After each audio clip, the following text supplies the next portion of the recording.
host for today. To kick things off, I have the honor of introducing someone truly remarkable and also a leader. Her dedication has been inspiring to many of us, and we are privileged to have her today in our program. Please join me in welcoming Honorable Josefina Joy Nandingin, Chairperson, Barangay Veterans Village, to deliver her opening remarks. Please give her a round of applause. Magandang umaga po sa ating lahat, sa ating pinakamamahal at lagi po siyang nandito sa activities like this. At siya po ang ating chairperson sa City Council, Committee on Education, right po ba man? Palagpakan po natin, Councilor Rick Pizarro, sa ating mga librarians na nandito po ngayon, hindi ko na po kayo iisahin kay ma'am.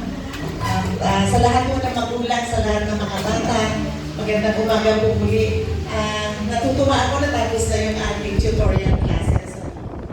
Sa tutorial classes po natin, hindi na naman po tayo natuto maglaro, ay magbasa, magbilang, magsulat. Natuto din po tayo na makisama at makipaglaro sa ating mga classmates. Diba, children? Nag-enjoy ba kayo? Very good. Next year ulit ha. We will see you again next year. And then, sa mga magulang, salamat po sa pagbibigay po ninyo sa atin. Ito po ang nagpapatunay ng pagmamahal natin sa mga anak natin dahil pinaprioritize po natin ang kanilang kagalingan, kaalaman, para matututo sila in advance alam sa next school year. So again po, welcome to Barangay Veterans Village Public Library at sa ating mga panaguling ngayon, especially kay Magpipigis po. At napaulakan po ninyo ang kanyaya namin. Muli po, magandang umaga.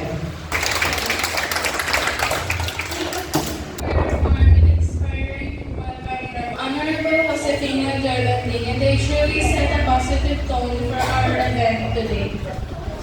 At ngayon naman, inanyayahan po dito sa para po sa magbigay sa atin ng special message ang ating butihing Honorable Nikki Pisoto po.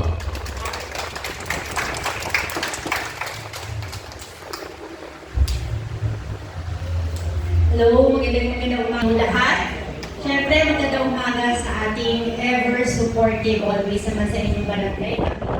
So, datihin, palagpawan mo natin siya.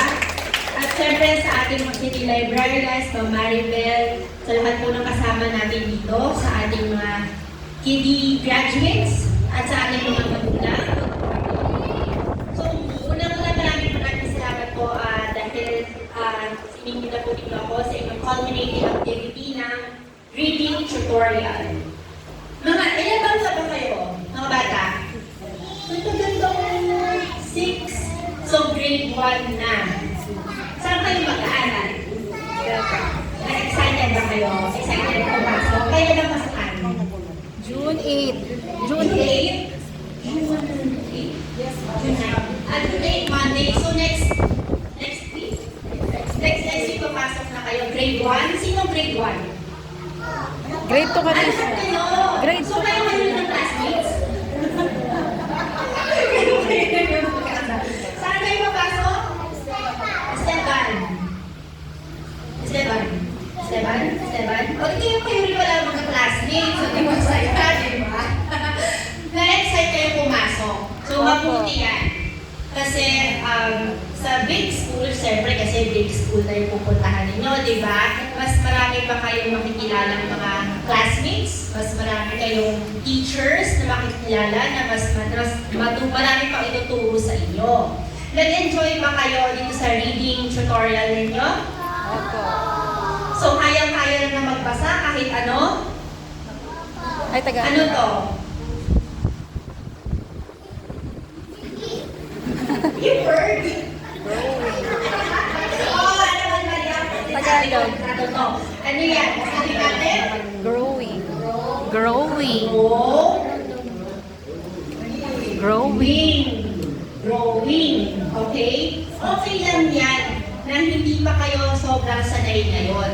Ang importante, habang lumalaki kayo, habang nasa school kayo, huwag kayong magsasawang magpasa. Pwede ba yun? Opo. Kasi kapag marunong kayo magpasa, mas marami pa kayong matututunan at lahat kaya ninyong intindihin at lahat kaya ninyong gawin. Okay ba? Opo. Promise, promise, pagdating nyo ng grade 1, mag-aaral pa rin kayo ng... Oh, Amir, I love it! Oh, ikaw, mag-aaral ka?